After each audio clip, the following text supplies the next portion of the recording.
హరికథ కుతూహలుడు అందరికి కూడా ముందుగా నా వందనమందాలను సమర్పిస్తూ మీకు మనవి చేయడం ఏమిటి అంటే ఎందరో పెద్దలు మహానుభావులందరూ కొన్ని 100 సంవత్సరాల నుంచి స్వామివారు ఆదిభట్ట నారాయణ దాస్ గారు ఈ జయంతి ఏమిటయ్యా అంటే వజ్రోత్సవాలు 161 జయంతి సందర్భాన్ని పురస్కరించుకొని ఈ ఒక చిన్న అవకాశం నాకు కూడా ఇచ్చేశారు. 10 ఏళ్ల తరబడి కూడా మా పద్మనాభ శర్మ భాగవతులు మహానుభావులు జ్ఞాపకం ఉంచుకొని 1 సంవత్సరం వదిలేసి మళ్ళా సంవత్సరం తప్పకుండా పిలిపిస్తున్నారు. అదేవిధంగా వచ్చి నాకేదో శక్తి పడది మా గురువు గారు చెప్పింది మీకు అప్పచెబుతున్నాను. పెద్దలారా, ఎంతో మంది పెద్దలు కథాగానం చేశారు, 100 మంది. మరి నేను వారికంటే వయసులో చిన్నదాన్ని, విద్యలో చిన్నదాన్ని. ఏమైనా తప్పులు ఉంటే క్షమిస్తారని, ఎందుకంటే సమయం కూడా చాలా ఎక్కువైపోయింది. ఉపోద్ఘాతం ఏం లేకుండా కథలోకి రమ్మని ముందే అడిగారు చెప్పారు. తప్పకుండా అలాగే చేద్దాం. అదేవిధంగా ఇంకా కథలోకి వెళ్ళిపోదాం. మనం ఆదిభట్ట నారాయణ దాస్ గారి శిష్య ప్రశిష్య వారందరూ కూడా కలిసి ఈ సదవకాశాన్ని కలిగజేసి మరి దీనికి మూల స్తంభంగా పద్మనాభ శర్మ గారు, వారి కుటుంబ సభ్యులు, అదేవిధంగా నేతి లక్ష్మీనారాయణ భాగవతులు మహానుభావులు, మహనీయులు, చాలా హరికథ కేసరి, అలాంటి వారి వంశ పారంపర్యంగా వస్తూ వారి మనములైనటువంటి కృష్ణయ్య గారు పెద్దలు పూజలు ఇక్కడే కదండి, హైదరాబాద్ లో కూడా కథాగానం చేస్తున్న మరి ప్రతి హరిదాసు కూడా గౌరవించేవారు, ద్రవ్య సహాయం చేస్తున్నారు. అలాంటి వారికి, వారి కుటుంబానికి ఆ పరమేశ్వరుడు, అదేవిధంగా పద్మనాభ వారి కుటుంబానికి కూడా మనందరినీ కూడా భగవంతుడు ఆరోగ్య భోగభాగ్యం నుంచి సంరక్షిస్తాడని మనం చేస్తూ మీ అందరికీ ఇక కథాగానంలోకి వెళ్ళిపోతున్నాను. నాకు ఈ కథలు నేర్పించినటువంటి మదీ భూదేవుడు సువర్ణహత గణితులు శల్యేత విద్వాంసులు శ్రీకే లాలప్ప గారు, ప్రథమ గురువు నా తండ్రి గారు, వారి పాదపద్యాలకు నమస్కారం చేస్తూ, అలాగే ప్రొద్దుటూరు మాస్టర్ విద్వాంసులు 2 సంవత్సరాలు సంగీతం నేర్చుకున్నారు, వారి పాదాలకు నమస్కారం చేస్తూ, ముఖ్యంగా నా భర్త గారు 30 కథల వరకు నేర్పించారు. బ్రహ్మగారి చరిత్ర 11 రోజులు చెప్పగలుగుతారు. పెద్దలారా, మరి ఈ ముగ్గురు గురుదేవులు కూడా సభాముఖంగా నమస్కారం చేస్తూ కథలోకి వస్తున్నాను. కథలో వాచా దోషం ఉన్నా క్షమిస్తారని మనం చేస్తూ ఇక కథలోకి వెళ్ళిపోతున్నాను. ఇలాంటి కథ తులసీ జలంధ్ర కథ, వినగలుగున మనోకథ. ఇది ఆనంద సుధ పరిమిస్ఫుటంగా రచించినటువంటి కథను మీకు మనం చేస్తున్నాను. పెద్దలారా, తులసీ పుణ్య చరిత్రమో పలికదా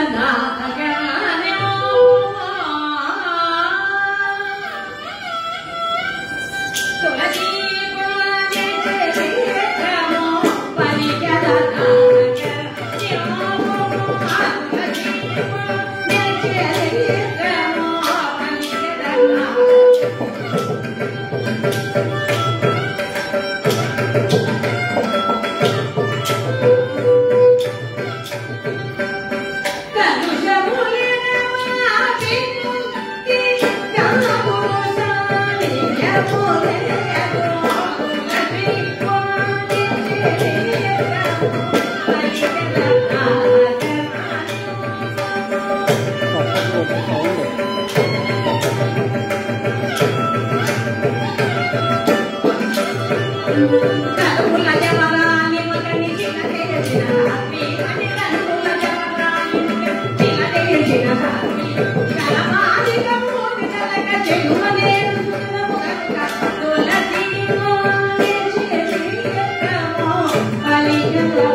రాక్షసులు వాళ్ళకి విరోధం ప్రారంభమైంది. ఆజన్మ విరోధం. ఈ విరోధం ఎందుకు, ఏ విధంగా, ఎలాగా ప్రారంభమైందయ్యా అంటే, అమృతం కొరకు పాల సముద్రాన్ని మధించారు దేవతలు రాక్షసులు కలిసి. అది నుండి ఒక అమృతమే కాదు, ఆలాహలము అంటే కాలకూట విషము, ఐరావతము, కామధేను, కల్పవృక్షము, ధన్వంతరి, లక్ష్మీదేవి మొదలగునవి అందుండి పుట్టాయి. అయితే అప్పుడు దేవతలు అన్యాయంగా స్వర్గాన్ని పాలిస్తున్నారు, అమృతాన్ని వాళ్ళు వశం చేసుకున్నారు. అలాంటి సమయంలో రాక్షసులు ఆలోచించారు, తండ్రి సొమ్ము అందరికీ కదా, ఈ అన్యాయం ఎవరు జరిపిస్తున్నారు, మాకు కూడా కావాలని వాళ్ళ పైకి వెళ్ళారు. వాళ్ళు ఏమి ఇవ్వలేదు కదా, వాళ్ళ చేతులు వచ్చారు రాక్షసులు. మరి ఈ అన్యాయం ఎవరు జరిపిస్తున్నారయ్యా అంటే, వారి పార్టీ నాయకుడు చాలా గొప్పవాడండి, శ్రీ మహావిష్ణువు. చేతకాక అలా ఉండిపోయారు. అయితే వారి కోపము చెందిన వాడే విప్రజిత్తు కుమారుడైనటువంటి దంభాసుడు అటువంటి రాక్షసుడు. ఆ దంభాసుడు అనుకున్నాడు, తన తాతలను మొట్టపెట్టి మట్టి కనిపించేటువంటి దేవతల వారికి రాబోయేటువంటి దేవేంద్రుడి సర్వనాశనం చేసేంత వరకు నాకు మనశ్శాంతి లేదనుకున్నాడండి దంభాసురుడు. ఏం చేశాడు? గురుగారి దగ్గరకు వచ్చాడు. రాక్షస గురువైనటువంటి శుక్రాచార్య దగ్గరకు వచ్చి ఒకసారి నమస్కారం చేసి, గురుదేవా, స్వర్గాన్ని పాలించాలి, చింతామణి భద్రపీఠంపై నేనెక్కి అలా పాలించాలి, నా కోరిక తీరుతుందా లేదా అన్నాడు. తీరుతుంది, కానీ దేవతలు అమరుడు, చావలేని వాళ్ళు, నువ్వు వెళ్ళు, పరమేశ్వరుడు వచ్చి తపస్సు చేసి వాళ్ళని జయించేటువంటి కుమారుడు కావాలని వరం పొందిన తర్వాత కదా నేను నడిపిస్తాను, వెళ్ళమన్నాడు. అయితే ఆ విధంగా గురువుగారు చెప్పిన విధంగా చక్కగా ఒక నీటి పొడుగు దగ్గర వచ్చాడు. బ్రహ్మాండం పెట్టినప్పుడు సముద్రంలో మొనలోకి నీటిలో దిగాడండి. పరమేశ్వర నామాన్ని గానం చేస్తున్నాడు పట్టుదలతో, దీక్షతో. ఆ పరమేశ్వర కరుణా కటాక్ష వీక్షణాల కోసం దీక్షతో కూర్చున్నాడండి తపస్సులు. అలా చక్కగా ఒంటి కాలుపై నిలిచి ఓం నమ శివాయ, ఓం నమ శివాయ, ఓం నమ శివాయ శివనామాన్ని గానం చేస్తూ ఉండిపోయాడు దంభాసురుడు. ఇది తెలుసుకున్నాడండి మనకందరి మిత్రుడు, బ్రహ్మమానస పుత్రుడు, సంత ధారణామ సంకీర్తన పరుడు జగడాలని బిరుదుకున్న నారదుడు గమనించాడో, వీడిలో చాలా కోరిక కోరి చేస్తున్నాడు అని తెలుసుకుంటే మరి ఏం లేదండి, వీడు ముందే దుర్మార్గుడాయి, రాక్షసులు కదా అని అలా వెళ్ళాడు. దేనికోసం చేస్తున్నాడు? చింతామణి భద్రపీఠంపై ఎక్కి ఏలాంటి కోరికతో చేస్తున్నారు. ఈ వార్త వెంటనే అలా చెప్పాలనుకున్నాడు. ఎవరికండి? దేవేంద్రుడు. ఎందుకు? ఫస్ట్ నుంచి కూడా, మొదటి నుంచి కూడా దేవతలుంటే రాక్షసులు గెట్టదు, రాక్షసులుంటే దేవతలు గెట్టదు. వీరిద్దరి కోట్లాలు పెడితే సరిపోతుందనుకున్నాడండి నారదుడు. వెంటనే బయలుదేరాడు, అమరావతికి వచ్చాడు. దేవేంద్రుడు అర్ధవజ్రాదిగులు పూజించి వచ్చిన కారణం ఏమిటండి చెప్పండి అన్నాడు. మరి ఏం లేదయ్యా, నీకు దుర్వార్త ఇచ్చారు, శుభవార్త కాదన్నాడు. ఏమిటా దుర్వార్త?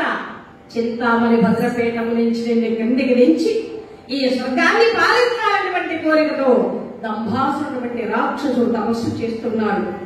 ఇక నీ ఇష్టం ఏం చేస్తావు? ఎవరికైనా పెదవులపై ఆశ లేని వాళ్ళు ఎవరండి? పదవి పోతుందని కానీ నిన్ను విరిగి మీద పట్టుకులైపోయింది కనుక దేవేంద్రుడు ఏం చెయ్యాలన్నాడు. మరి ఏం లేదు, వెళ్ళు, అవతల వాడు తలకాయ తీసేసి నీ కుర్చీ నీకు దొబ్బుతుందన్నాడు. అలా నుంచి వస్తుందండి. అలా ఎప్పుడైతే చెప్పాడో వజ్రాయుధం తీసుకున్నాడు దేవేంద్రుడు. ఎక్కడ దంభాసుడు ఎక్కడ? బయలుదేరి వెళ్ళాడు. అయితే దంభాసుడు ఉన్న ప్రాంతానికి మాత్రం వెళ్ళలేదండి. ఈయన మరొక ప్రాంతం వెళ్ళాడు, హిమగిరి ప్రాంతం వెళ్ళాడు. ఆ హిమగిరి ప్రాంతంలో నియమనిష్టాదర్శి పరమేశ్వరుడు కోసం ఆ సుధాముని వంటి గంధర్వుడు శివభక్తుడు తపస్సు చేస్తున్నాడండి. ఈతడే దంభాసుడు అనుకున్నాడు. వజ్రాయుధం తీసుకున్నాడు. ఒకే ఒక్క వేడితో ఆ సుధాముని తల అలా నరికేశాడు. తల తెగి భూమిపై పడిపోయింది. మొండబడి రక్తం ప్రవహిస్తుంది. అయినప్పటికీ ఓం నమ శివాయ అంటూ ఉంది ఆ తలలో ఉన్నటువంటి నాలుగు. ఆ విధంగా ఎప్పటికీ అంటుందో శుక్ర నీళ్ళు రాలుతున్నాయి, అడవులు దహించుకొని పోతున్నాయి, సప్త సముద్రాలు పొంగుతున్నాయి. అలాంటి సమయంలో ఇక దిక్కు దోసరి పరమేశ్వరుడు దివ్య దృష్టి కూర్చుంటాడు. ఒక్క క్షణంలో అక్కడికి వచ్చాడు. దేవేంద్రుడు గురించి ముందు నిలిచాడు. ఓరిదో దౌర్భాగ్యుడా, నీ పదవి పోతుందన్నటువంటి కాంక్షతో నా భక్తులైన సుధాముని కడతీరుస్తావా, అయిపోయావు నీవంటూ ఒక్కసారి పరమేశ్వరుడు తన మూడవ కంటిని అలా తెరిచాడండి. మూడవ కంటి తెరిచి ఎంతో కోపం వస్తేనే ఆయన మూడవ కళ్ళు తెరుస్తాడు. అలా మూడవ కంటిని ఎప్పుడైతే తెరిచాడో ఆ మూడవ కంటిని బ్రహ్మాండమైనటువంటి అగ్ని జ్వాలలు ప్రజ్వలించాయి. దేవేంద్రుడు వెంటబడ్డాయి. దేవేంద్రుడు పరిగెత్తి వెళ్ళిపోయాడు బ్రహ్మదేవుడి దగ్గరికి. పరమేశ్వరుల దగ్గరికి మేమేం చేయలేమన్నారు. సరే విష్ణుమూర్తి దగ్గరికి వెళ్ళాడు. ఆయన కూడా అలాగే అన్నాడు. అప్పుడు దేవతలందరూ కూడా కలిసి ఆ పరమేశ్వరుడు వేడుకున్నారట. ఎలాగా? ఈశ్వర శంకర దేవదేవ పరమేశ్వర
పరమేశ్వర దేవేంద్రుడు లేకపోతే స్వర్గాన్ని పాలించేటువంటి అధిపతి ఉండడు. మా మొర ఆలకించి అతన్ని క్షమించి విడిచిపెట్టండి అన్నారు. తెలిసి చేసిన తప్పు చేశావు కనుక ఈ పాపం ఊరకే పోదు అని తన కంటి మంటలను పరమేశ్వరుడు వెనక తీసుకుని చేత పట్టుకొని ఆ సముద్రంలో విసిరివేశాడు. ఈ కంటి మంటలను త్వరగా ఒక బాలుడు జన్మించి రాక్షస కులంలో పెరిగి అతడు పెద్దవాడై నిన్ను నీ రాజ్యాన్ని ముప్పు తిప్పలు పెట్టి దేవతలందరినీ జయిస్తాడు. అలాంటి వాడు నా కంటి మంటల నుండి పుడతాడని చెప్పి పరమేశ్వరుడు కైలాసం వెళ్ళాడండి. అయితే అమ్మయ్య బ్రతికాడు ఇప్పటికి అనుకున్నాడు. కానీ పరమేశ్వరుడు చెప్పిన మాట అతడు పుడతాడు, స్వర్గం నాశనం చేస్తాడు అనే విషయానికి మాత్రం ఆవేదన పడిపోతున్నాడు. కాలం గడిచిపోతూ ఉందండి. అయితే ఇక్కడ దంబాసుడు మొలలోతు నీటిలో చక్కగా కూర్చొని ఆనందంగా తపస్సు చేస్తున్నాడు కండి. ఈ పరమేశ్వరుడు చెప్పిన విధంగా కంటి మంటలోని పరమేశ్వరుడు కంటి మంటలోని ఒక బాలుడు జన్మించాడు. అలా ఉయ్యాలో ఊగుతూ మొలలోతు నీటిలో తపస్సు చేస్తున్న దంబాసుని ఒడిలో ఒక బిడ్డ కావలేస్తూ చూశాడు. కళ్ళు చూచాడు ఈయన దంబాసుడు. ఆహా అడగకుండానే పరమేశ్వరుడు వరమిచ్చాడని ఆ బిడ్డను తీసుకుని పట్టణానికి వచ్చాడు. గురుగారు శుక్రాచార్యుడు చూపించాడు. గురుదేవా ఇదిగో పరమేశ్వరుడు ఇచ్చిన ప్రసాదం అన్నాడు. ఏం పేరు పెట్టాలో మీరే పేరు పెట్టండి అన్నాడు. ఏంటబ్బా జలం ముందు పుట్టారు కాబట్టి జలంధరుడు అని నామకరణం చేశాడండి. చక్కటి పేరు పెట్టారు. అలా పేరు పెడుతుంటారు. లేక ఒక ఆయనకి 10 ఏళ్ల తర్వాత అమ్మాయి పుట్టిందట. చక్కటి పేరు కదండి, బుద్ధి అని పేరు పెట్టారట అమ్మాయికి. బుద్ధి అని పేరు పెడితే అలా పెరిగి పెద్దదవుతుంది. ఒకనాడు ఆ అమ్మాయి స్నేహితురాలు వచ్చిందట. అమ్మాయి ఫ్రెండ్ వచ్చి వాళ్ళ నాన్న బయట ఉన్నాడు. అంకులు బుద్ధి ఉందా? ఏమన్నానమ్మా నేను, బుద్ధి ఉందా అంకులు అంటే, అమ్మాయి పేరు బుద్ధి కదండి, మీ అమ్మాయి ఉందా అన్నట్టు అడిగారు. ఈ పేర్లలో కూడా ఇలా ఉంటాయండి. పేరు పెట్టు, జగన్మోహన్ రావు అని పెడతారు. వాడు ఎప్పుడు ఏడుస్తూనే ఉంటాడు, ఏడు మొహం. చక్కని పేరు గంగమ్మ అని పేరు. ఆ జన్మలో ఒక చుక్క మంచి ఎవరికి ఇవ్వదట. పేరు మాత్రం గంగమ్మ. ఎందుకంటే పేరు లక్షణాలు ఉండాలి కదా, ఆనాడు ఉండేవి. అయితే జలంలో ఉంటాడు కాబట్టి జలంధరుడుగా నామకరణం చేశారు. పెరిగి పెద్దవాడు ఉన్నాడు. 5 ఏళ్ల వయసు వచ్చింది. చక్కగా గురుకులంలో చేర్చి పాఠశాలలు ఆనందంగా చదువుకుంటున్నాడు. సాంప్రదాయబద్ధంగా చదువు మొదలైంది. ఆ జలంధరుడు ఎలాగ చదువు మొదలైంది? ఓం నమః శివాయ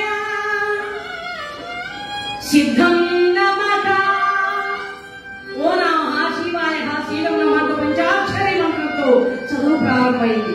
దినదిన ప్రవర్ధమానుడై పెరుగుతూ కంతు చేంతు వసంతాదుల మంతుకెక్కు వింత లావణ్యముల విరాజులుతూ తల్లిదండ్రుల ఇళ్ళమున పల్లవింప నలార్తులకు చూపుచు శుక్ర శిష్యత్వమున 10 ఏళ్ల ప్రాయమున ఎల్ల విద్యలో నారితేనాడా జలంధరుడు. అయితే 16 ఏళ్ల వయసు వచ్చిందని నూనె మీసముల ప్రాయంతో ఉన్నాడు. ఈడు పుట్టుకతోనే శ్రోత్రేషం అన్నమాట. దేవతంటే మహాకోపం, మహాక్రోధం, అహంకారం వారి పట్ల ఉన్నది కనుకనే ఈ జలంధరుడు ఏం చేశాడు? తన ఈడు పిల్లలందరితో ఆడుకుంటూ, నీ పేరు దేవేంద్రుడు, నీ పేరు వరుడు, నీ పేరు కుబేరుడు, నీ పేరు ధర్మరాజు, ఇలాగా అందరికి దేవతల పేరు పెట్టారు. వాడిని వరుసగా నుంచోబెట్టారు. వరుసగా నుంచోబెట్టగానే పిల్లలు చూచాడండి. వీడి పిల్లల మాట మర్చిపోయాడు. ఆ పిల్లలు చూడగానే దేవతలు గుర్తుకొస్తున్నాడు. ముందుగా దేవేంద్ర పేరు పెట్టిన పిల్లగాయని పట్టుకున్నాడట. రాయ్ దేవేంద్ర చిటికి మోరి నా చేతికి వదలగలాడించు ముష్టికాకమున పోగులని.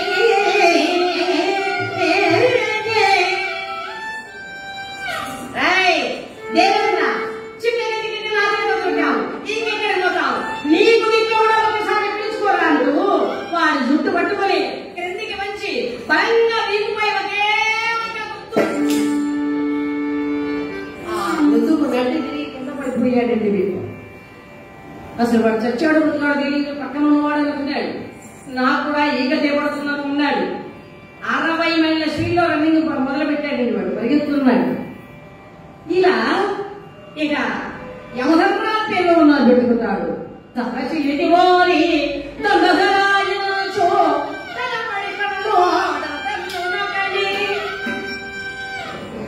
యమధర్మరాజు పేరులో ఉన్నవాడిని పెట్టుకుని, రాయ్ చిక్క నాకేదో దొరికావు, నువ్వు సురపక్షవాదివి, పాపాత్మల పుణ్యాత్మల విభజించి వారికి శిక్ష విధించడం వారు వినా నిన్ను బతకనివ్వరంటూ ముఖంపై ఒకే ఒక తన్ను తన్నాడండి. కళ్ళు రేగ పళ్ళులాగా జలజలా రాగిపోయారు వాడికి. ఈ విధంగా దేవతల పిల్లలందరినీ కూడా దేవతలుకొని వాళ్ళు బాధ పెడుతున్నారు. వాడు ఏడుస్తున్నారు, బాధపడుతున్నారు. ఈయన ఆనందపడుతూ ఉన్నాడు. ఈ విధంగా మహాగ్రావ యామ ఓరుణ కుబేర సగింపగా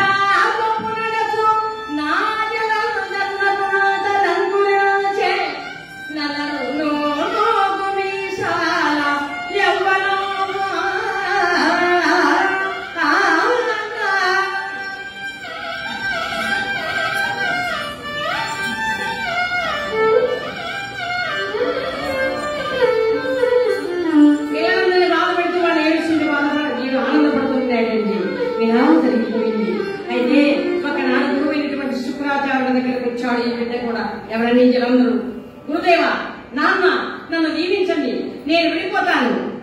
ఎక్కడికి? దేవేంద్రుడి యుద్ధానికి వెళ్తాను. ఆ దేవతలను జయించి వాడు చచ్చిన తర్వాత నేను ఆనందపడతానంట. ఊరు నీ దుంపతేగా దేవతల అమరుడు చావు పుట్టుకలేని వారు. మీ నాన్నని కూడా ఒకప్పుడు ఈ మాట అన్నాడు. మీ నాన్న సంతోషంగా ఉంది. కానీ ఇది సమయం కాదయ్యా, నువ్వు కూడా ఒక నిర్జన ప్రదేశం వెళ్ళు, పరమేశ్వర గురించి తపస్సు చెయ్యి. ఆ పరమేశ్వరే ప్రసన్నుడయ్యాడు. తప్పకుండా నీకు ఏమి కోరుకుంటావు? దేవతలు జయించేటువంటి కుమారుడు కావాలని ముందు ఈయనకు చెప్పాడు. అలాంటి కొడుకు వచ్చాడు.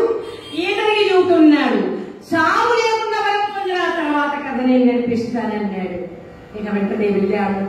చక్కగా మంటితో శివలింగాన్ని చేసి ఒంటిపోయిన మణిభూషణాలు తీసివేసి మరి ఆ పరమేశ్వరుడు చక్కగా ప్రార్థిస్తూ ఆ శంకరుడి జయ జయ జయ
జలంధరుడు పరమేశ్వరాని తప ప్రభావానికి చుట్టూ అగ్ని వ్యాపించిందట.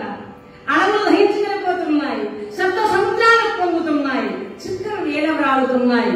ఈ విధంగా జరిగేటప్పటికల్లా పరమేశ్వరుడు చూచాడు, ఆహా నా కోసం ఇంతగా పరితపిస్తున్నాడు అని కైలాసం నుండి కదలి వచ్చాడు. పరమేశ్వరుడు ఆ జలంధరుని ముందు అలా ప్రత్యక్షమయ్యాడండి. చూచాడు జలంధరుడు, పరమేశ్వర కదలి వచ్చావు, కరుణించావు, కటాక్షించావా, ఇక చాలు తండ్రి. గంగాధరంగరమణీయ గౌరీ నిరంతర విభూషిత నారాయణ ప్రియ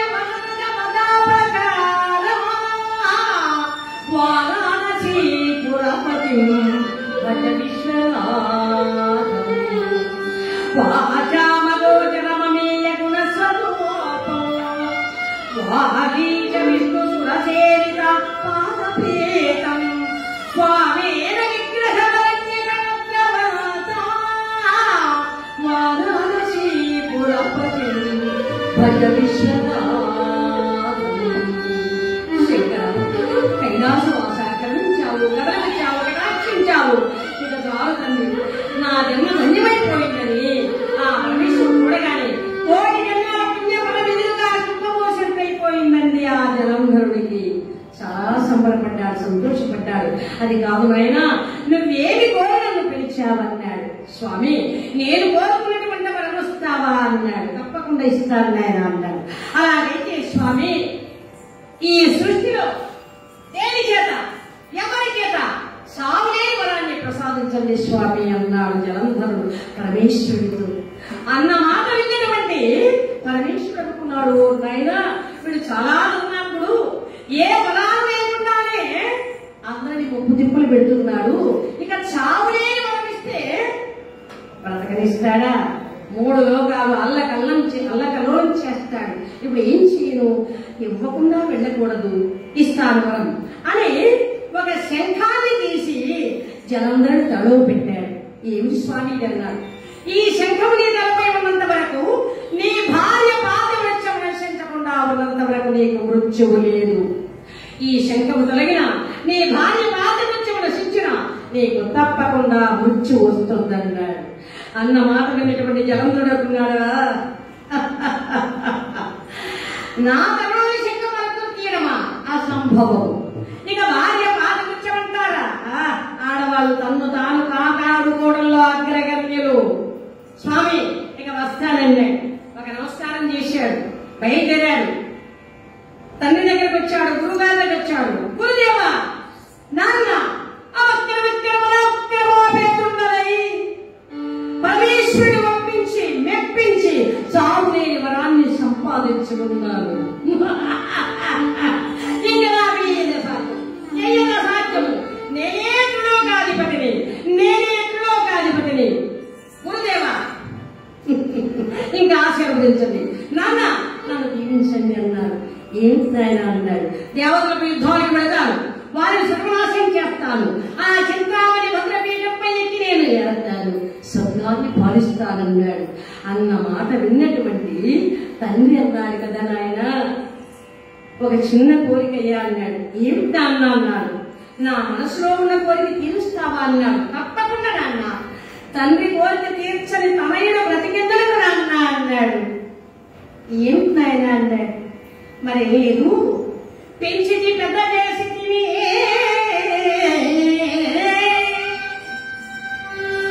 పెనాచిది పెద్ద చేసి విద్యాన్ని సుకృత నేర్పించింది.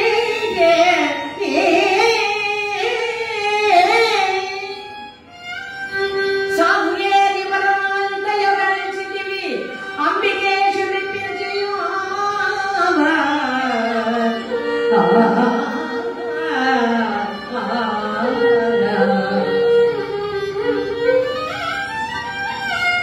వృద్ధుడనైతిని. అబ్బాయి నాయన జనందర నే వృద్ధుడనైతిని. పెళ్లి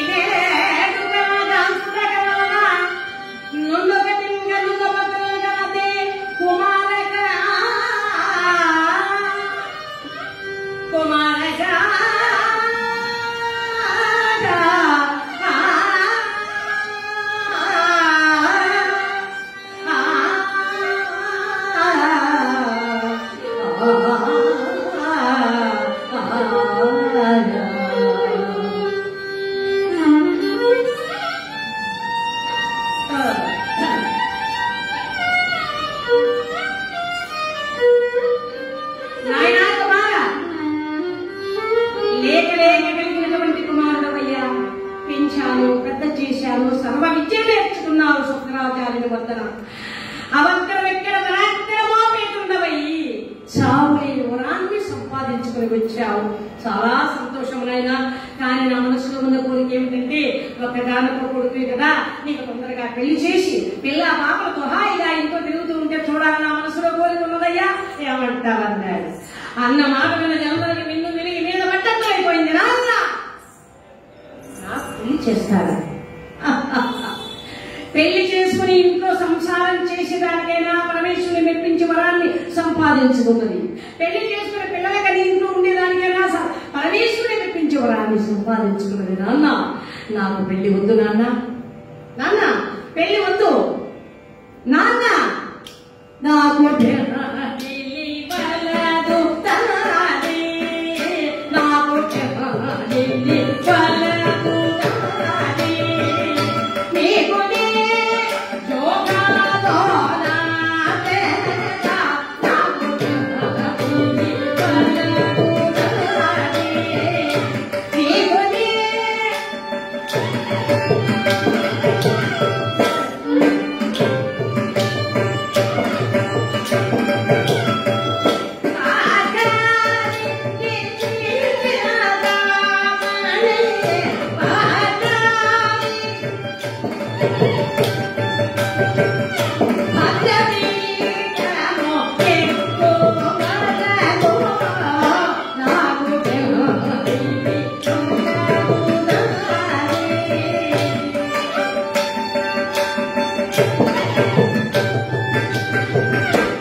ఎందుకంటే కళాకారులు, కళాహృదయులు, కళాపోషకులు మరి సభల గురించి వర్ణించాలంటే నాకు మాటలు చాలవు, నా వయసు చాలదు. వాయించే వాళ్ళంటే అద్భుతమైనటువంటి విద్వాంసులు ఎంత చక్కగా వాయింప చేస్తున్నారు. మరి వీరు అదేవిధంగా మొట్టమొదటిసారిగా చెప్పాల్సిందే, నన్ను క్షమించాలి, వైలనుపై చాలా చక్కగా అద్భుతమైనటువంటి ధూళిపాల శివరామకృష్ణ శాస్త్రి గారు మా గురువు గారు, వారి యొక్క కుమారుడైనటువంటి శ్రీనివాసులు గారు అద్భుతంగా అమోఘంగా బ్రహ్మాండంగా వాయిస్తున్నారు. చాలా సంతోషం. మరి అదేవిధంగా మృదంగంపై అద్భుతమైనటువంటి వాయిద్యం మా అన్నయ్య గారు మోహన్ రావు గారు, వారు కూడా అద్భుతమైనటువంటి వాయిద్యం వాయిస్తున్నారు. చాలా సంతోషంగా, ఎందుకంటే వీళ్లకు నిజంగా వీళ్ళు ఉంటేనే భగవంతు ఆయన అనేవాడు ఆదిపతి నారాయణ దాస్ గారు, హరికథ కూడా ఒక బస్సు లాంటిదట. చూడండి, ఈ బస్సుకు చక్కగా హారణ అప్పుడప్పుడు గోవింద నామోత్సవం, ఇక అటు ఇటు పలుకులు పెట్టారంటే వాయిద్యాలు. ఈ బస్సులో ప్యాసింజర్లంతా మీరు చక్కగా డ్రైవర్ మహానుభావులు హరికథ చెప్పేవాళ్ళు అని పెద్దలు మహానుభావులు చెప్పి ఆయన మనం గౌరవిస్తూ తెలిసినంత వరకు చూస్తున్నాను పెద్దలారా. ఎందుకంటే ఒక్కసారి మీరంతా గోవింద నామోత్సవం చక్కగా జై నిరారమణ గోవింద గట్టిగా అనాలి.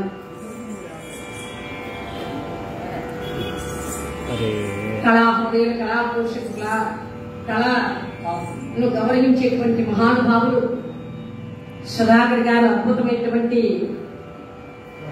మృదంగం వాయిస్తారు. అదేవిధంగా మోర్షిక్ వాయిస్తారు, కంజర. మరి అలాంటి వారు నాకు అక్కడ వాయించారు. ఇది తిరుత్తని కదండి, తిరువూరు. చాలా అద్భుతంగా వాయించేవారు వాళ్ళు. ఆయన గారు ఇప్పుడు మమ్మల్ని అందరికీ కూడా, మా కళా బృందాలందరికీ కూడా గౌరవిస్తూ, కళాంతాన్ని గౌరవిస్తూ, ఆశీర్వదిస్తూ మరి అందరు కూడా తలో ఒక 50 రూపాయలు పాటించారు. వారికి, వారి కుటుంబానికి పరమేశ్వర ఆయుధాలకి గొప్ప భాగ్యం ఇస్తారని స్వామి సర్వదా. నాన్న నాకు పెళ్లి చేస్తారా? ఒకవేళ పెళ్లి జరగాలంటే అని అన్నాను. ఆ దేవతల భార్యల పుస్తకాలు పడబడ దిగే వరకు నాకు పెళ్లి వద్దు, యజ్ఞముల ఆవిర్భావం ఇచ్చే వరకు నాకు పెళ్లి వద్దు, ఆ దేవతలందరినీ కూడా సర్వనాశనం చేసేంత వరకు నాకు పెళ్లి వద్దన్నాడు. ఇదేమిటో నాయన, ఒకవేళ పెళ్లి జరగాలంటే నాన్న మహానుభావుడు ఇక్కడ పరివి సుబ్రహ్మణ్యం గారు ఎంత చక్కగా ఈ ఒక పద్యాన్ని రాశారు చూడండి. నాన్న నా పెళ్లి జరగాలంటే కథలో వివేదికగా యుద్ధభూమి, కథలో వివేదికగా మేలు పడే వైదిక పాదముల్ తోరణములు. కథలో వివేదికగా అంటాడు, యుద్ధభూమి నాకు పెళ్లి పందిరి. ఆ పెళ్లి పందిరికి మామిడి తోరణాలను శుభంగా కడతాం కదండి. ఆ పెళ్లి పందిరికి మామిడి తోరణాలు ఏమో తెలుసా? నా శత్రువుల తలను ఖండించి తోరణాలుగా తలకాయలు పెట్టారన్నాడు. తోరణాలు అసురాశిచములు. నా అసురులు నవ్వుకుంటూ ఉంటారే, ఆ నవ్వులే నాకు ఆశీస్సులు. అమరాంగనా విలాపము సూర్యధ్వనులు. ఆ దేవతల భార్యలు ఏడుస్తూ ఉంటారే, ఆ ఏడుపులే నా పెళ్లికి బ్యాండు మేళాలు. ఇక నా పెళ్లికి బ్రాహ్మణుడు ఎవరో తెలుసా? భూగాలకు అధిపతి అయినటువంటి భేదాంతే నాకు పురోహితుడు. నాన్న ఇంకా నా పెళ్లికి తలంబ్రాలేంటో తెలుసా? విదలితాకితకరికం భవిసర ముక్తి మౌక్తిగా నీలపే తలంబ్రాలుగా. ఎంత బాగా చెప్పాడండి పరివి సుబ్రహ్మణ్యం గారు. విదలితాకితకరికం భవిసర ముక్తి మౌక్తిగా నీలపే తలంబ్రాలుగా అన్నాడు. అంటే ఏనుగు కుంభస్థలం, ఆ ఏనుగ తల పగలకొట్టి మెదడు తీస్తే ఆ మెదడులో మంచి ముత్యాలు ఉంటాయట. ఆ మంచి ముత్యాలే నా పెళ్లికి తలంపురాలంటాడు. ఇక నా పెళ్లికి వసంతం ఏమిటి తెలుసా? చిమ్ము సోహరితమే వసంతముగా వేగట లక్ష్మి వధూవరి పెళ్ళియవ్వో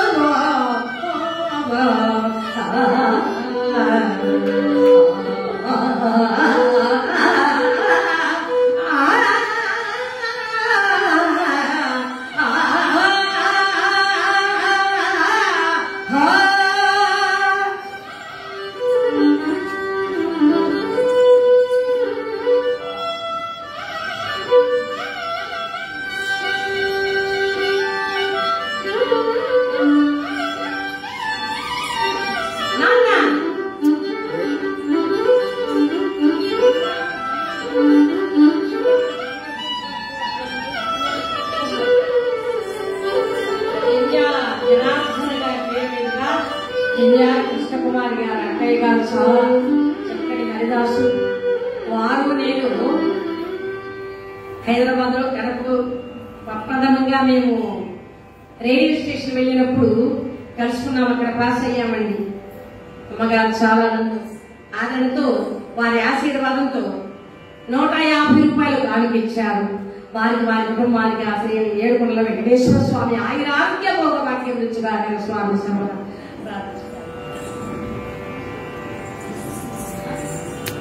ఇలాగా. ఇక వసంతం ఏమిటయ్యా అంటే వసంతము నా శత్రువులు ఖండించాక ఆ రక్తం పైకి ఉబుకుతుంది. ఆ రక్తమే నా పెళ్లికి వసంతం అంటారు. ఇక నాకు పెళ్లి కూతురేమో తెలుసా, అలాగా నేను జయించి విజయలక్ష్మిని చేపట్టిన రోజే అదే నాకు భార్యని గమనిస్తానన్నాడు.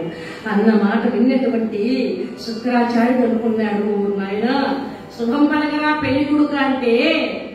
ఒక ఆయన అన్నాడు, పెళ్లి కూతురు కూడా ఎక్కడ తెచ్చిందండి అన్నాడు. నీ దుప్పతిగా ఇదేమిట్రా అనుకుని ఇక ఎంతో లాభం లేదనుకున్నాడు. దగ్గరకు వచ్చారు. ఎవరిని? శుక్రాచార్యుడు, రాక్షస గురువు శుక్రాచార్యుడు దగ్గరకు వచ్చి, నాయన నా మాట విను, మీ నాన్న మాట నా మాట, నా మాట ఆయన మాట, నువ్వు తప్పకుండా పెళ్లి చేసుకోవాలి. ముందు నాయన చెబుతున్నాడు గురువు గారు, నా మాట విను. నీ కాబోయే పెళ్ళాన్ని కూడా ఎవరు తెలుసా? నీ కాబోయే భార్య ఎవరు? తాటకి సుందర కుమారుడు మారీచుడు. మారీచుని కొడుకు కాలనేవి, కాలనేవి కూతురు బృందాదేవి. అపరూప సౌందర్య రాసి ఆ ముద్దుకను పెళ్లి చేసుకున్నావంటే ఆ అమ్మాయి చాలా నీ ఇల్లు పక్షుల ద్వారంగా ఆనందంగా నిత్య కళ్యాణంగా ఉంటుంది నాయన.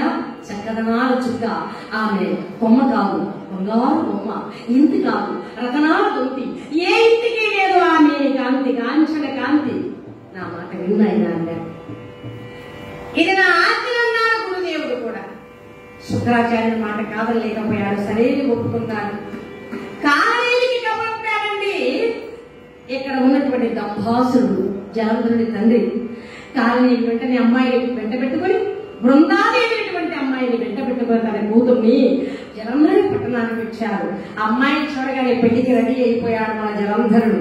చక్కగా ఆనందంగా ఒక సుముహూర్తములు చించి ఆకాశమంతా పందిరి వేసి భూదేవంతా అలుగు వేసి చక్కగా ఆనందంగా బ్రహ్మాండంగా పెళ్లి కుమార్తెగా అమ్మాయిని శృంగారించారు. పెళ్లి కుమారుడుగా అబ్బాయిని కూడా జలంధరుడు చేశారు.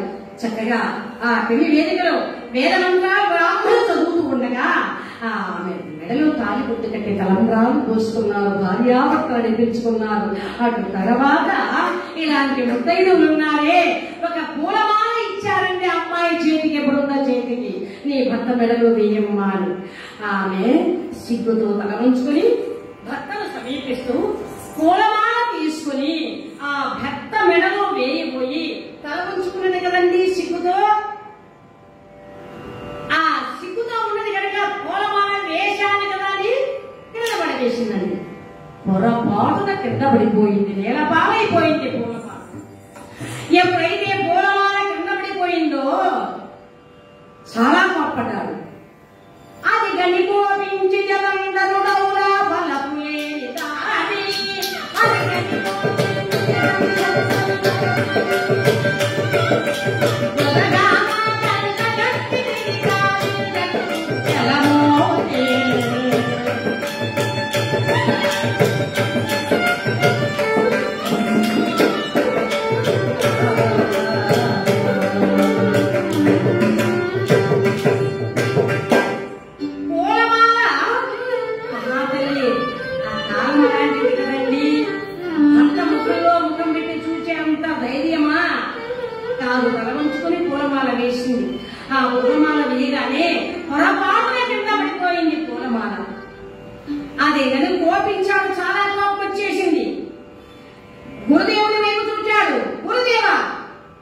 లేని మగలాడిని నాకు అంటగట్టాడు కదా, దీనితో కాపురం చేయమటం నా కళ్ళ, దీనితో కాపురం చేయడం నేను కలలు కూడా జరిగిన పని. ఇదిగో వెళుతున్నానని ఆ పెళ్లి వేదిక నుండి వెళ్ళిపోయాడండి జలంధరుడు. వెళ్ళిపోతూ ఉన్నటువంటి భర్తను చూచింది. నాన్న, గురుదేవా, పెద్దలారా, ఏమిటి నా కర్మ, పొరపాటున కింద మన వేశానే కాని పూలమాల. నేను ఆయన వైపు చూడకుండా వేశాను, అంతేకాదు అంత మాత్రమే ఇంత పెద్ద శిక్ష విధించి వెళ్ళిపోతున్నారే. చెప్పండి గురుదేవా, నాన్న, మామయ్య, మీరైనా నా కాపురాన్ని నిలబెట్టండి గురుదేవా అని కాళ్ళ వేళ్లబడి ఆ బృందాదేవి దుఃఖపడుతూ ఉంది. అట్లాంటి సమయంలో జలంధరుడి దగ్గరకు వెళ్ళాడండి. జలంధరుడు ఉన్న మందిరంలోకి వెళ్ళాడు మన గురువు గారు. శుక్రాచార్యుడు వెళ్ళాడు. నాయనా జలంధర అన్నాడు. గురుదేవా, ఆ వలకు లేని మగరాడితో నేను కాపురం చేయను, చేతులు సానిలాగా వచ్చింది, అలాంటి దాంతో నేను కాపురం చేయలేదు అన్నాడు. అయ్యో, అంత మాట వెళ్ళాను, ఏదో పొరపాటు, చిన్నపిల్ల కదా, పూలమాల మనిషి అంత మాత్రమే ఈ విధంగా మాట్లాడతావా, చాలా తప్పుచున్నాయినా అన్నాడు. చూడండి, ఒక చిన్న పొరపాటు చేసిన దానికే ఇంత పెద్ద శిక్ష విధించాడు ఆనాడు బృందాదేవి గనక అలా ఒప్పుకుని ఊరుకుంది. ఇప్పుడైతేనా ఏమన్నా మిస్టర్, మా నాన్నగారు ఇచ్చిన 10 లక్షలు ఆ 20 తులాల బంగారం నాకు ఇచ్చి నీ తాలిబుట్టు నీకు ఇచ్చేస్తాను, అలా లేదా కోర్టుకు వెళ్ళవలసి వస్తుంది.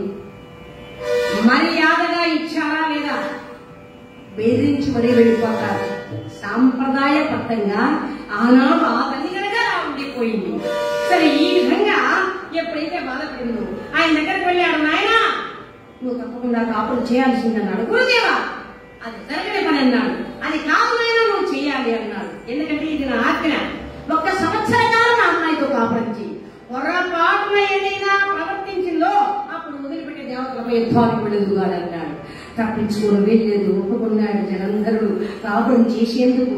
అయితే ఆనాటి నుండి కూడా ఆ జలంధరుడి కాపురము, బృందాదేవి కాపురం ఎలా సాగుతుందో చూడండి, ఏ విధంగా సాగుతుంది. ఏమండి, సగయనేనాడు వందకములే పొందనీడు వండినవి బట్టి ఉపదేడు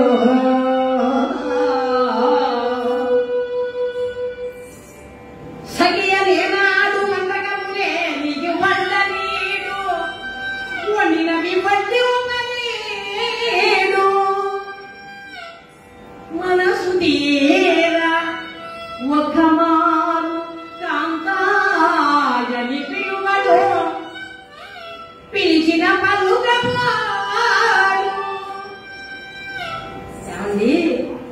ఆమె కాపురం ఎలా సాగుతుంది? ఏనాడు కూడా ఆమె వైపు చూడడట, ఆమె పిలిస్తే పలకడట, ఆమె వంట చేస్తే చూడడట, ఒకవేళ వడ్డించిందనుకోండి తినడట. అంద సొంతమూల గంటనేని చూడడు. నా భార్య అందంగా ఉందా, అంద వికారంగా ఉందా, అసలు ఎలా ఉందని కన్నెత్తి కూడా అలమోర్పు కన్నులతో కూడా అమ్మాయి వైపు చూడడట.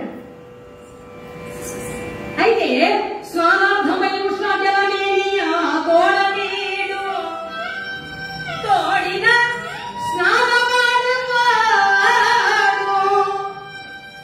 స్నానానికి వేడి నీళ్లు తోడి పెడుతుందట. అక్కడ నా భర్త స్నానం చేస్తాడు, రండి స్వామి అంటే అలా బాత్రూంలోకి వెళతాడా, నీళ్లు చూస్తాడు.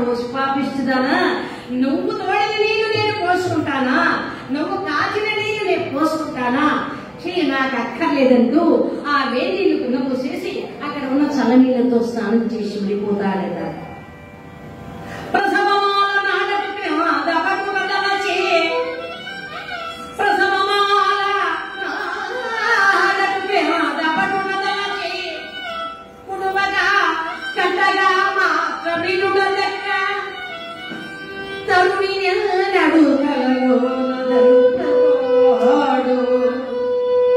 జరుగుని బృందకాపురపు సో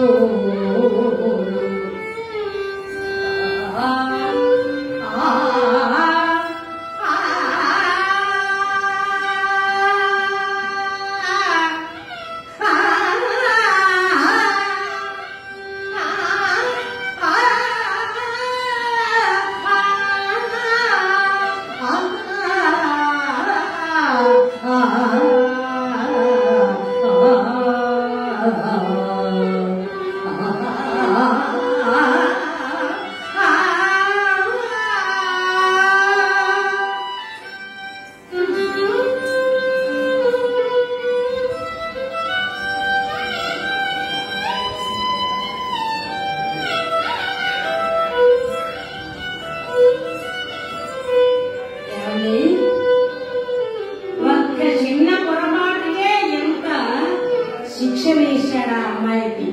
అయితే ఏమనుకోవాలి, కాపం ఈ విధంగా చేస్తున్నాడు. అలాంటి సమయంలో ఆ మహాతల్లి అనుకున్నది, ఎందుకు ఇలా చేస్తున్నాడు నా భర్త, అయినా అందంగానైనా నా వైపు చూడలేదే, నేను వెళతానని భర్తను తన వైపుకు తిప్పుకునేటువంటి ప్రయత్నంలో మహాసాధ్వి మహాపతివ్రతామ తల్లి బంగారు రంగు మేనితో చందమామ మోముతో రతీదేవి శ్వేయకముతో హంస నడకతో భర్త ఉన్నటువంటి మందిరంలో ప్రవేశించింది. భర్త గారు కనుక్కుని ఉన్నాడు. ఆ జలంధరుడి దగ్గరకు వచ్చి అలా అంటుంది, స్వామి ప్రాణేశ్వర భువనైకమో కదా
తిన్నగా భర్త దగ్గరకు వచ్చి పాదాలపై చేయి వేసి, స్వామి గంధము రాజమురా, మీకు గంధము రాయముందరా, తిలకము దిద్దముందరా, అత్తరు చల్లముందరా, కమ్మగా పాడముందరా, లేక ఆడముందరా చెప్పండి స్వామి, మీ సేవలో నా జీవితాన్ని సార్థకం చేసుకోవాలని వచ్చారు స్వామి చెప్పండి అని ఆయన పాదాలపై చేయి వేసిందండి మహాతల్లి బృందాదేవి. ఒక్కసారిగా అలాగా దిక్కులు లేచాడు.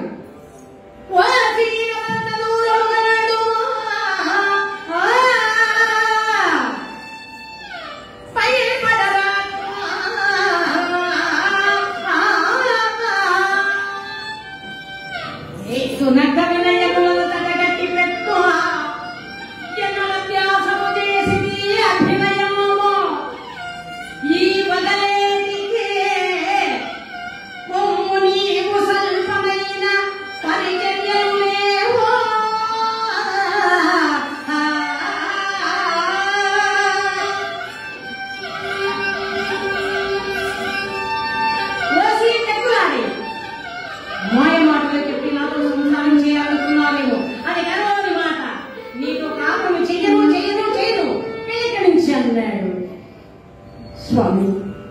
ఎందుకలా నన్ను బాధ పెడుతున్నారు?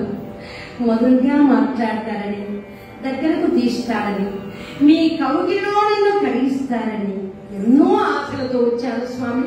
అలాంటి నా ఆశలు అడియాశలు చేసి నన్ను దూరంగా వెళ్ళమంటారా? ఒక్క మాట చెబుతాను స్వామి. అందంగా లేనా, అంద వికారంగా ఉన్నానా అని ఆనాడే అడిగాను. నువ్వు అందంగా ఉన్నావు, కానీ నీకు పొగరెక్కువ, గర్వం ఎక్కువ, అహంకారం ఎక్కువ, నువ్వు దూరంగా వెళ్ళిపో అన్నాడు. అది కాదు స్వామి, మరొక మాట చూతాను వెళ్ళింది. ఏమిటి అన్నాడు స్వామి?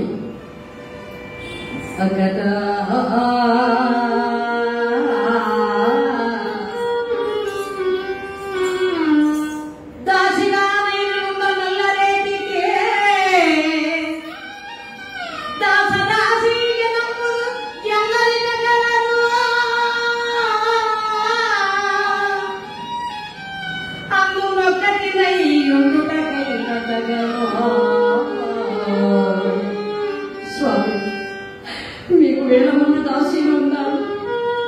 ఆ దాసీలో నన్ను ఒక్క దాసీగా ఇక్కడ ఉండనివ్వండి స్వామి. నన్ను ఒక్క దాసీగా ఉండనివ్వండి. మీ భార్యగా ఉండనివ్వండి. అర్హత లేకపోయినా దాసిగా ఉంటాను స్వామి. కొనుగొనిము కౌగిలింపగా గూడకున్నా, కొనుగొనిము కౌగిలింపగా గూడకున్నా, వారు మెతుడగైన స్వామి. మీ ప్రక్కన క్షీణించి మిమ్మల్ని గమనించినటువంటి భాగ్యము నాకు లేకపోయినా,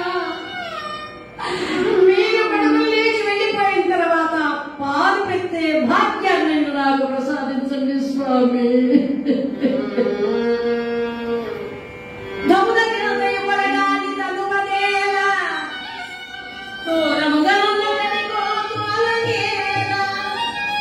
భర్తకు పనికిరాని భార్య బ్రతుకు వ్యర్థమండి. అందుకే మీకు దూరంగా నేను వెళ్ళను. మీ పాదసేవ దగ్గరే, అంటే మీకు పాదసేవ చేసుకుంటూ ఉంటాను. అలాగైతే నేను బ్రతకనివ్వండి. అదే కాదు, మరొక్క మాట చెబుతున్నాను. మీ చేతిలో ఉన్నటువంటి ఆ ఖడ్గంతో ఒకే ఒక్క వేలుతో నా తల నరికేసి దౌడకింత ఎగురగా తనువదేగా దూరముగా నన్న చెడుకోదోలనేనా సమ్ముఖమునయుత విషమిచ్చి చంపరాదో, తెంపునై అగ్ని జోయింపరాదో, ఇరులతో చెంపరాదో, గొంతు కరవాలమున తెగబోయరాదో. కానీ కానీ కానీ ఎట్టి దండలకైన సహించుతాను.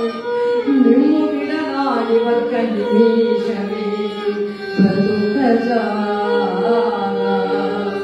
స్వామి, ఏ దండన విధించిన నేను ఆనందంగా స్వీకరిస్తాను, కాదు మిమ్మల్ని విడిచిపెట్టి నేను ఎక్కడికి వెళ్ళలేను స్వామి. మీ పాదసేవకు నన్ను దూరం చేయకండి స్వామి. నేను ఎక్కడికి వెళ్ళను స్వామిని. అలా కూలి పాదాలపై రాలిపోయింది. అప్పుడు అన్నాడండి జలంధరుడు, ఒక్కసారి చుట్టు పట్టుకుని అలా అలా పైకి లేపేశాడు. బృంద, ఎంత బాగా పిలిచారండి, నా పేరు ఎంత బాగా పెట్టి పిలిచారండి. నీపై ప్రేమతో పిలవలేదు.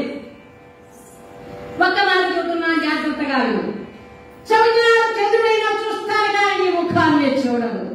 ప్రయాజ్ఞుడైనా ముట్టుకుంటాను కానీ ఆలాహలటువంటి విషయాన్ని త్రాగుతాను కానీ నిన్ను మాత్రము, అదే ప్రళయాగ్నైనా ముట్టుకుంటాను కానీ నిన్ను మాత్రము ముట్టుకోను. ఆలాహలటువంటి విషయాన్ని హాయిగా త్రాగుతాను కానీ తీయని నీ పెదాల్లో ఉండేటువంటి మధుర సాన్ని నేను గ్రోలను. బృంద, చివరిసారిగా చూస్తున్నాను. మృత్యువుని ఆదరిస్తాను కానీ నిన్ను మాత్రం ఆదరించను. నిన్ను మాత్రం ఆదరించడం వెళ్ళు, వేడిక నుంచి నా కనుచూపు మేడలో కనిపించకూడదు, వెళ్ళిపో అన్న మాట విన్న బృందాదేవి ఒక్కసారి ఆ మాటలకు ఆవిడ తల తిరిగిపోయిందేమో, అలా స్పృహ తప్పి పడిపోయిందండి. ఇది మంచి సమయం అనుకున్నాడు జలంధరుడు. ఇది లేకపోతే దేవతల యుద్ధానికి వెళతాను, ఆ దేవతల పీచ మడుస్తాను. దీని మూలాన ఒక సంవత్సరము వాళ్ళపై యుద్ధానికి వెళ్ళటం ఆగిపోయింది కనుక ఇది మంచి సమయం రాయ్ ఎవరక్కడ ఒక సేవకుడిని పిలిచాడండి. వచ్చేశారు. ఈ అమ్మాయిని రథంపై ఉండబెట్టారు. తీసుకెళ్ళిపోండి, జాగ్రత్తమైనటువంటి సుందరమైన ప్రదేశంలో అందమైన భవనం కట్టించాను, అక్కడ దీన్ని వదిలిపెట్టారండి అన్నారు. ఎంత దయండి. ఆ అమ్మాయిని అందులో కొండబెట్టి ఇక ఆ రథం తీసుకెళ్లిపోతున్నాడండి. ఆ రథం నడిపించాడు, వెళ్ళిపోతున్నాడు. అయ్యో పాప ఆయన మనస్సు కలిగింది కానీ ఇతని మనస్సు కరగలేదు. తీసుకెళ్లిపోయాడు. తీసుకెళ్లిపోయి ఆ జాగ్రత్తమైనటువంటి సుందరమైన ప్రదేశంలో అందమైన భవనం కట్టించాడు. ఈ జలంధ్రులు అందులో వదిలిపెట్టేసి వచ్చారు. చాలాసేపటి కళ్ళు తెరిచి చూసింది మహాతల్లి బృందాదేవి. ఓహో, నా భర్త వదిలిపెట్టాడు నన్ను, సరే అని భర్త పటం అక్కడ పెట్టుకుని మళ్ళీ పూలతో పూజ చేస్తుంది మహాతల్లి. ఏమండి, ఇదా భర్త వదిలిపెట్టిన తర్వాత పోయాలే ఎందరితో అయిపోయింది అనుకోలేదు. ఓ మహాతల్లి భర్త చనిపోయాక చక్కగా ఆ సమాధి చేశాక భర్తని ఆ సమాధి దగ్గర కూర్చొని విసనగరతో విసురుతుందటండి. నువ్వు 10 మంది ఆడవాళ్ళ దాని వెంట కూర్చొని అయ్యో ఎంత మంచి జీవడా, బతికి ఉన్న మన భర్తలకు సేవ చేయలేకపోతున్నాము. ఆ 10 మంది వెళ్ళి ఆవిడకి నమస్కారం చేశారు. తల్లి ఎంత మంచిదానివి, అక్కడ శ్మశానంలో కూర్చొని విసనగరతో విసురుతున్నావు, మీ ఆయన ఎంత మంచోడో, పాపం నువ్వు ఎంత మహాపతివ్రతమ్మా అంటే, లేదండి ఓ చిన్న మాట చెప్పాడు మా ఆయన అందుకని చేస్తున్నాను. ఏంటమ్మా ఆ మాట? మేము పాటించలేకున్నాం మా ఆయన మాట. అది కాదమ్మా, ఏదో జబ్బు చేసిందటండి పాపం. ఆయన చనిపోతూ ఏమో ఇక నన్ను ఈ జబ్బు బ్రతకనే వదిలి చచ్చేది గాయము, నేను చనిపోయిన తర్వాత సమాధి చేస్తారు, ఆ సమాధికి సిమెంట్ పూత వేస్తారు, అది ఆడేవారికైనా ఇంకొకరిని పెళ్లి చేసుకోవాలి అన్నాడు మా ఆయన. అందుకని నేను విసర్గతో విసురుతున్నాను, తొందరగా ఆరిపోవాలని. పాకిస్తాన్ నీకు నమస్కారం చేసి నేను పాపం మేం కట్టుకున్నాం కదా అనేసి అలా ఉండి వేసి వెళ్ళిపోయారట. సాంప్రదాయాన్ని ఎప్పుడు కూడా పోగొట్టుకోకూడదని ఇప్పుడు సాంప్రదాయం దగ్గర పోయింది. మహానుభావుడు జగద్గురు విరాట్ కూతురు వీర పుణ్యేంద్రుల వారు అన్నారండి, అన్న మాట ప్రకారం అన్ని కులాలు ఏకమైతాయన్నారు. మరి రకరకాలుగా చేస్తున్నారు. ఒక అమ్మాయి 7 మందితో కాపురం చేస్తుందన్నారు. అలాంటివి ఇప్పుడు జరుగుతున్నాయి. కాబట్టి ఆ విధంగా ఎప్పుడైతే జరిగిపోయిందో, కానీ ఇక్కడ మహాతల్లి మహాపతివ్రత భర్త వదిలిపెట్టాడు, సభలో లేని సమయంలో తీసుకొచ్చి అక్కడ పడేశాడు. ఆ భర్త పట్టం అక్కడ పెట్టుకుని మళ్ళీ పూలతో పూజ చేస్తుంది. అలాంటి సమయంలోనండి బ్రహ్మమానస పుత్రుడు బయలుదేరాడు. ఓహో, ఇప్పుడు కథ రక్తకెట్టుకుంది, చాలా కాలమైంది పడుకుంటే ఆ భోజనం లేక గ్రహ భోజనం. ఇక బయలుదేరాడు, శివనామాన్ని గానం చేస్తూ వెళ్ళిపోతున్నాడు. ఎక్కడికండి? దేవేంద్రుడి దగ్గరకు.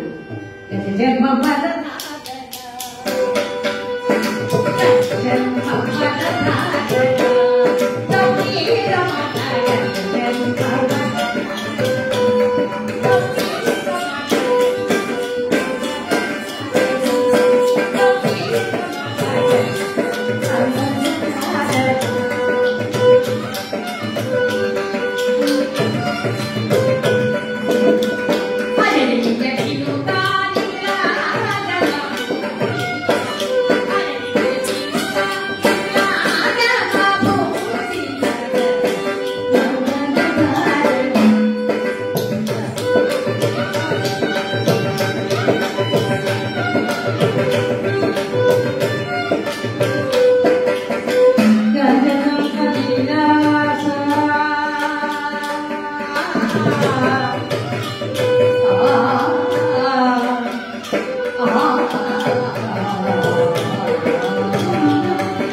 అలాగా చక్కగా భగవన్నామ స్మరణ చేసుకుంటూ వచ్చాడనేది ఏమేంద్రుడు.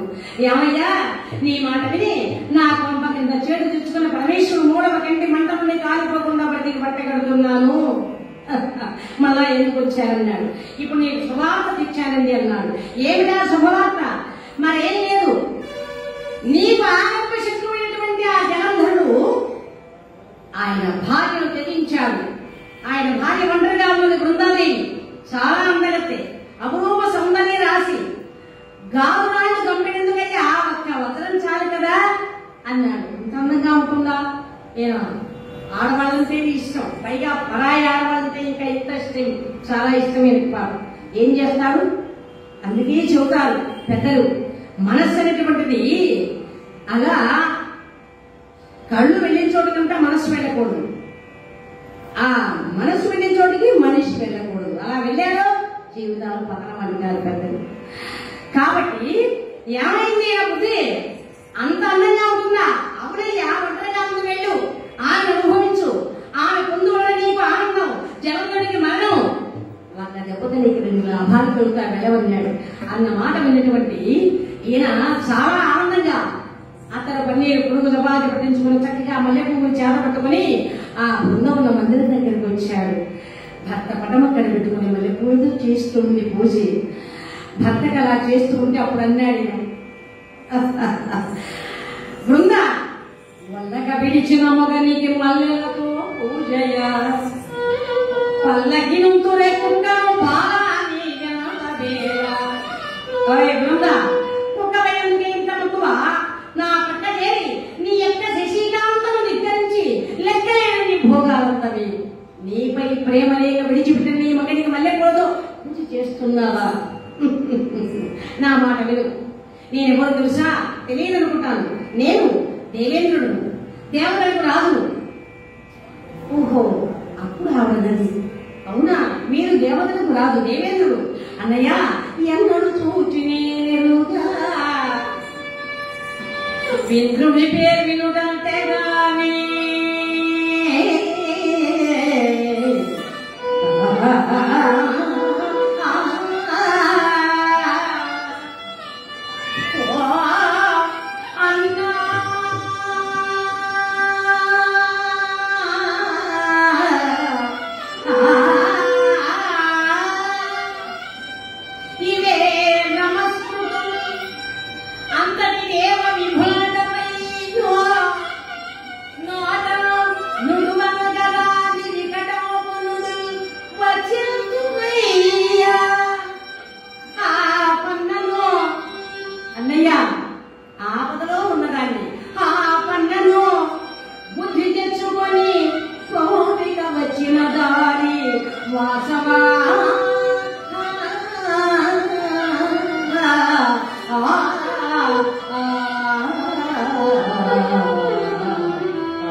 అన్న మాట విన్నటువంటి ఆయన ఇంకెందుకు ఆమె ముట్టుకునే ప్రయత్నం చేశాడండి. ఆ జాలంతంలో ఉన్నటువంటి ఆవిడ ముట్టుకుంటూ ఉంటే భయపడ్డదండి.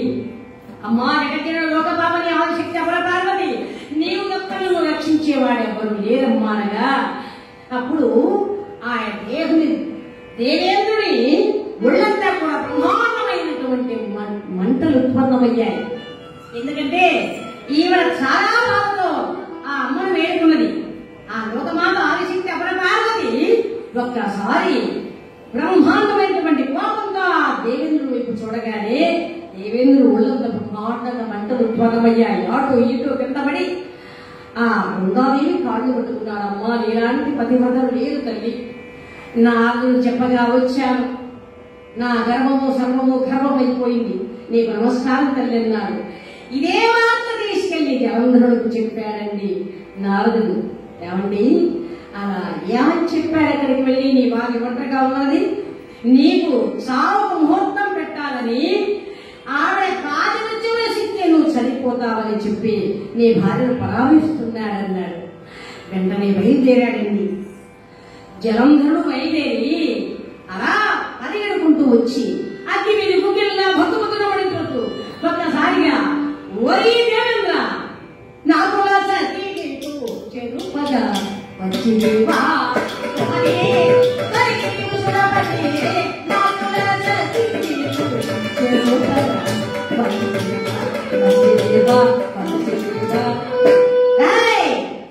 నీలాగా చేయను. నేను లేని సమయంలో నా భార్య ఉన్నటువంటి సమయంలో నా ఇంత ఊరి నా భార్యను పరామర్శిస్తావట్రా ద్రోహి. నేను నీలాగా చేయను. నీకు చూస్తూ ఉండగానే నీ భార్యను నీ దగ్గరకు తెస్తాను, నీ కళ ఉండే నీ భార్యను నేను అనుభవిస్తాను, చూసి బాగా ఏడవరా అంటాడు. అన్న మాట విన్న దేవేంద్రుడు ఒక్కసారి కాళ్ళు పట్టుకున్నాడయ్యా, ఇది నా బుద్ధిపూర్వకంగా జరిగింది కాదు, కొంటె నారదుడు నా కొంపదీసే, కొంటె నారదుడి మాటల వల్ల నా కొంప కింద చెడు తెచ్చుకున్నాను. ఆవిడ మహాపతివ్రతంటే పరీక్షిద్దామని వెళ్ళాను కానీ ఆవిడను పరాభవించాలని కాదన్నాడు. ఓరి దౌర్భాగ్యుడా, ఓ ఇంటికి అన్నం వేస్తున్నాడు దొంగ. అప్పుడు యజమాని చూశాడు, ఓరి విధవ, ఏమిట్రా నా ఇంటికి అన్నం వేస్తున్నావంటే, ఏమంటే నీకు దొంగనానికి రాలేదు, ఈ గోడ ఎంత గట్టిగా ఉందో చూద్దామని వచ్చానంటాడు. నువ్వు చెప్పే మాట నేను నమ్ముతానా అనేసి కాళ్ళు చేతులు కట్టి అక్కడ పడేసి వెంటనే శశిదేవుని జుట్టు పట్టుకుని ఏడ్చుకు తీసుకొచ్చాడు. చూడరా అన్నాడు. మహాసాత్వీయం కలిగినటువంటి బృందాదేవి అడ్డు వచ్చింది. స్వామి అవక్కరొక్కర పరాక్రమోపేతుడు, పరమేశ్వర ప్రభావ సంపన్నుడు, చావు లేకుండా వరాన్ని సంపాదించుకున్నటువంటి మహానుభావుడు. అలాంటి మీరు ఇప్పుడు ఇక్కడ ఇంత నీచమైనటువంటి పని చేస్తే లోకం హర్షించదండి. నా మాట వినండి, ఆ అమ్మగారిని వదిలిపెట్టండి అని చెప్పగానే చల్లబడ్డాడు జలంధరుడు. భార్య మాట విన్నాడు, అలా వదిలిపెట్టేశాడు. ఆనాటిని కూడా నిరంకుశ పాలైపోయింది. నిరంకుశ పాలనతో చేస్తున్నటువంటి జలంధరుడి పాలన పశువుల శిశువుల నాశనం చేస్తున్నాడు.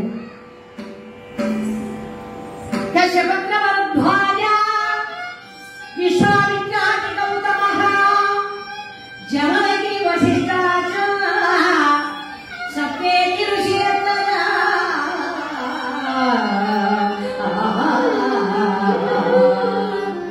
కశ్యపుడు, వరద్వాజుడు, విశ్వామిత్రుడు, గౌతముడు ఇలాగా మొదటి వారందరూ కూడా తన భార్యకు గుణము కట్టుకున్నాడట. గుణములుగా కట్టి వారి పొడవైన గడ్డాలు చేత పెట్టుకుని ఈయన ఆ రథాన్ని లాగిస్తున్నాడండి జలంధరుడు. నిరంకుశ పాలన కదండి అంటే రథం తీసుకెళ్ళిపోతున్నారు, పెడుతూ ఉంది. అట్లాంటి సమయంలో వచ్చాడండి నారదుడు. ఎదురయ్యాడు. నాయన, వీరికి ఇంకా చావుకు ముహూర్తం పెట్టాలి, పార్వతిపై దీనికి వలప వేపిస్తాను, పరమేశ్వరుడి చేతులు పెడుతూ చావాలనుకున్నాడు. వెంటనే దగ్గర వచ్చాడు. నాయన జలంధర అన్నాడు. నారద చూచారా, నా బాహుబలాత్ర సంపద చూచారా, సకల సౌభాగ్యములకు ఆలవారమైన అమరావతి నా హస్తగతమైంది, స్వర్గాన్ని పాలిస్తున్నాను. నేను త్రోగాధిపతిని, నేనే త్రోగాధిపతి అంటాను. అన్ని బాగున్నాయి కానయ్యా, నీ ప్రకటన ఒక అందాల సుందరి ఉంటే బాగుండేది. ఆ సుందరి కూడా ఎవరో తెలుసా? పరమేశ్వరుడు అర్ధాంగినటువంటి పార్వతి అమ్మవారా, చాలా అందరితో వెళ్ళమన్నాడు. అంత అందంగా ఉంటుందా, ఏనాడు చూడలేదు, వెళ్ళవయ్యా అన్నాడు. మెదడు మొదలు పెట్టాడు, మైమెట్టించాడు, మత్తెక్కించాడు. వెంటనే బయలుదేరాడు మనవాడు జలంధరుడు. పరమేశ్వరుడు కైలాసాన్ని పార్వతి పరమేశ్వరుడు కూర్చున్నటువంటి సమయంలో అక్కడికి వచ్చాడు. ఓయ్ పార్వతి, బాలయ్య రాసికురాగము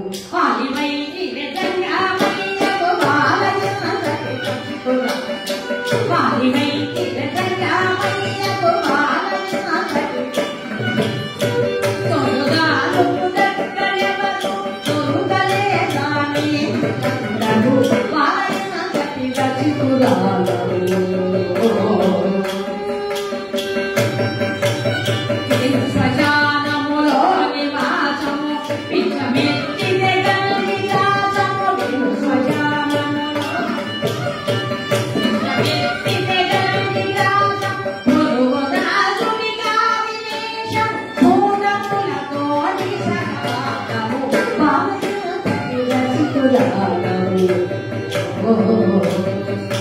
ఇంకో మాట, ఓయ్ పార్వతి, కనుక నిండుగా నిప్పు తనుని అడుగా పూసిగను అంది, కనుక నిండుగా దాసు నిప్పు తనుని అడుగా పూసిగను, మనసెట్టుల నీకు పెలోసి మగతనములేని సత్యాసి,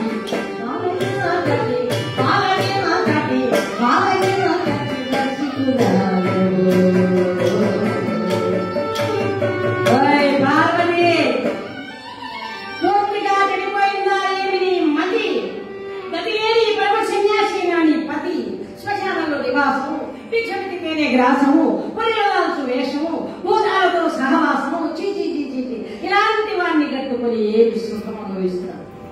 రమ్ము నన్ను చేతము స్వర్గ సుఖములెన్నో లేదు ములోకములో మమ్మీ ఎదిరించగా రమ్ము, అట్టి వారిని కోరుతుంటే నీతో సుఖము చేయకుము అని పిచ్చి పిచ్చిగా వాగుతున్నాడు జలంధరుడు. ఆ పిచ్చి వాగుడు విన్న పార్వతమ్మన్నది కదా, ఓరే నాయన ఎంతటి పాపకార్యమునకు నీవు తెగిన చితి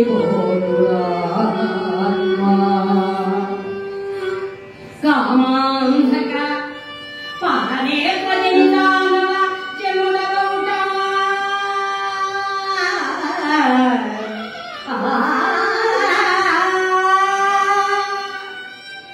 పరమేశ్వరుడు తండ్రియో నేనటుగా ఉన్న తల్లి గౌడు నీవంతముగా దళచి ఇటులాడదమో కన్ను మిన్నెనుంగలో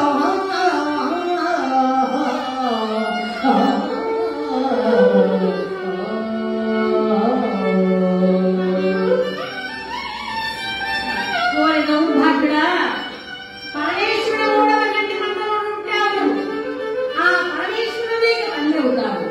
ఆయన అర్థాన్ని నేను తల్లి అవుతానురా, తల్లినే కామించుకు వస్తున్నావు దౌర్భాగ్యుడా, భోగాలను దాపించి నీ కలదట. పార్వతి ఎంత చక్కగా చెప్పావు. ఇష్టం లేనప్పుడు ఆడవాళ్ళు బాబాయి అన్నయ్య ఇలా అంటుంటారు. అయినా అన్ని వరుసలు తెలుసు. ఎరువు నన్నీయో జనకుడైన భూమి కుమారుడేడు. పార్వతి ఒకటే నువ్వు తల్లిదే అనుకున్నావు. పరమేశ్వరుడు మూడవ గంటి మండలం ఉంటాడు కాబట్టి ఆయన నాకు తండ్రి. ఆ విధంగా నువ్వే తల్లివి అనుకున్నావు. కానీ తండ్రి ఏనుకున్నా భూమి కుమారుడు ఏనుకుంటున్నాడు కదా, అదే మన వసరమ్మన్నాడు. శివ శివ అంటూ చెవులు మూసుకుంది అమ్మగారు. దుర్గం ముట్టుకునేందుకు ముందుకు వచ్చాడు.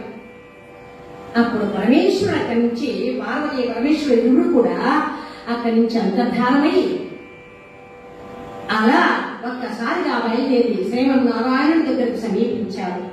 దగ్గరకు వస్తున్నటువంటి ఆ ఒక్కసారి బుద్ధితో పరమేశ్వరు అక్కడి నుంచి పార్వతీ అమ్మవారు ప్రత్యక్షం కాకుండా వెళ్లిపోయారో ఇక మూర్ఛిని కింద పడిపోయాడండి. జలంధరుడు మూర్ఛనుని చేర్చింది తన భార్య బృంద. అక్కడే ఆమె పాదకృత్య మహత్యంతో అలా చేసి ఆయన తీసుకెళ్లిపోయింది. శ్రీమన్నారాయణ దగ్గరకు వచ్చారు. ఓం నారాయణ ఆది నారాయణ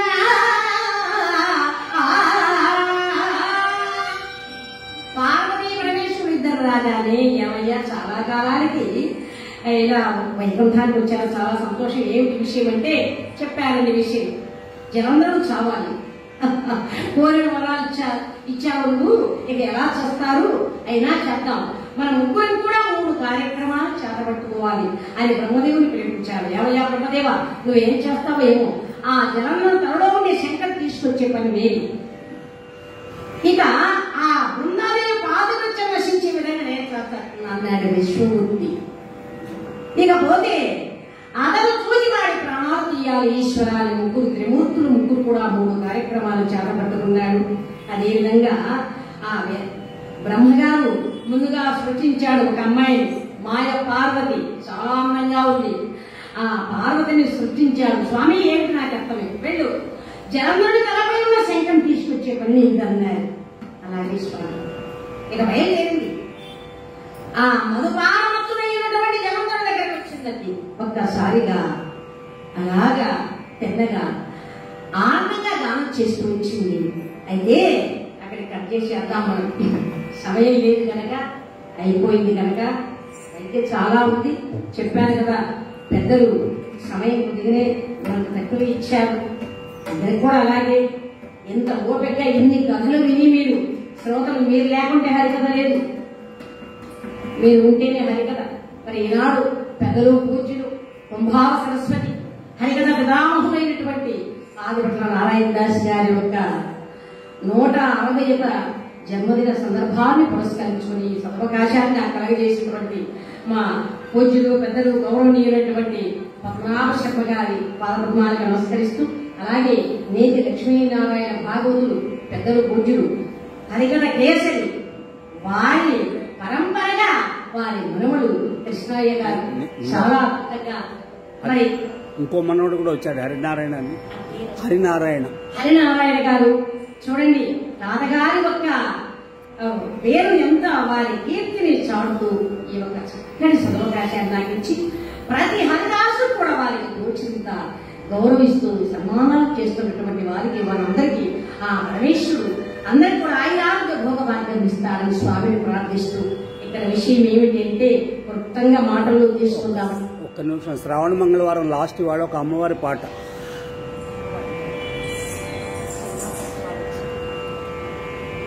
వస్తే పాడండి, లేకపోతే వదిలేద్దాం. ఏదైనా పర్వాలేదు, అమ్మ మంగళవారం ఆఖరి కదా ఇవాళ. అలాగా జలంధ్రుడు తమోగుణ శంకర్ తీసుకురావాలి. అక్కడికి వచ్చేసింది మాయ పార్వతి. జలంధర ఉన్నది, అదే గుంటు అదే మాట. చూడగానే పార్వతి నిన్ను అంత గట్టి చేసి వెళ్ళిపోయావని నీకు నేను వచ్చావంటే నమ్మమంటావు, నువ్వు నిజంగా పార్వతి లేదా? అదేమిటండి, ఆ ఇసుకతో ఎలా వెళ్ళి చక్కగా ఆడుకుందాం రండి, మన పిల్లల అది కాదండి, ప్రేమ సామర్థ్యంలో మిమ్మల్ని ముంచేస్తాను రండి అండి. అలా చక్కగా వెళ్ళి కూర్చున్నారు. ఆ ఇసుక తిన్నపై ఆవిడ కూర్చుంటే ఆవిడ తొడపై తల పెట్టుకుని ఈయన పడుకున్నాడు. ఆ తలలో ఉంది శంఖం తీసుకోవాలి, ఈవిడ తల నిమురుతూ ఉంది. ఈ చక్కని ప్రశాంతమైనటువంటి వాతావరణంలో చాలా ఆనందంగా ఉంది. నీ ఒళ్ళో తల పెట్టుకుని నిద్రపోతున్నారంటే ఆ నిమురుతూ ఆ తలలో ఉండే శంఖం తీసుకున్నది మాయా పార్వతి. శాంభరి విద్యా ప్రభావంతో ఆయన అక్కడ పడుకోబెట్టి వెంటనే వెళ్ళిపోయింది. అదేమిటి దేవి, ఇంతసేపు నీ ఒడి ఎచ్చగా ఉంది, ఇప్పుడు చల్లగా ఉంది, ఇసుకొని పడుకొని చచ్చాడు. ఇసుక చల్లగానే ఉంటుంది కదా, కళ్ళు తెరిచుంచాడు. పార్వతి అంటూ బయలుదేరాడు. పార్వతి కనిపించలే. ఇక్కడ ఈ విధంగా ఎప్పుడైతే శంకర్ పోయిందో, శ్రీ మహావిష్ణువు చక్కగా జలంధరుడు రూపంలో తయారయ్యాడండి. జలంధరులాగా తయారై ఆ ఉన్న మందిరం దగ్గర వచ్చాడు. అలా వచ్చి దేవి బృంద అన్నాడు, నా భర్తగారు వచ్చాడు, ఎంతటికైనా నాపై దయ కలిగిందని స్వామి వచ్చారా రండి ఎంతో కాళ్ళు కలిగి తలపై తీసుకుని చిన్నగా ఎంతో తీసుకెళ్ళింది. అలా కూర్చోబెట్టగా దేవి ఇంకా జరిగిపోయేవని చెడ్డ రోజులను భావించమంటూ, జరిగిన దానికై పరితపించకుమాచు కాంతను బిగియార కౌగిలి ఇంకా నేను పిడిచి పెట్టాను, ఇది నిప్పు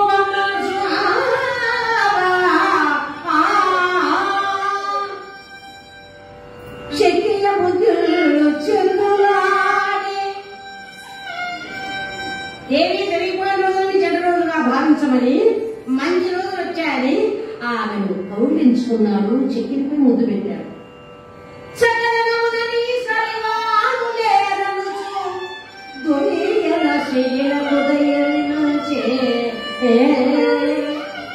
ఎంత అందాన్ని దగ్గర ఉంచుకొని అనుభవించలేని అవివేకి నేను ఆమె ఎత్తుకుని ఆ సిహికి తీసుకువెళ్ళిపోయాడట.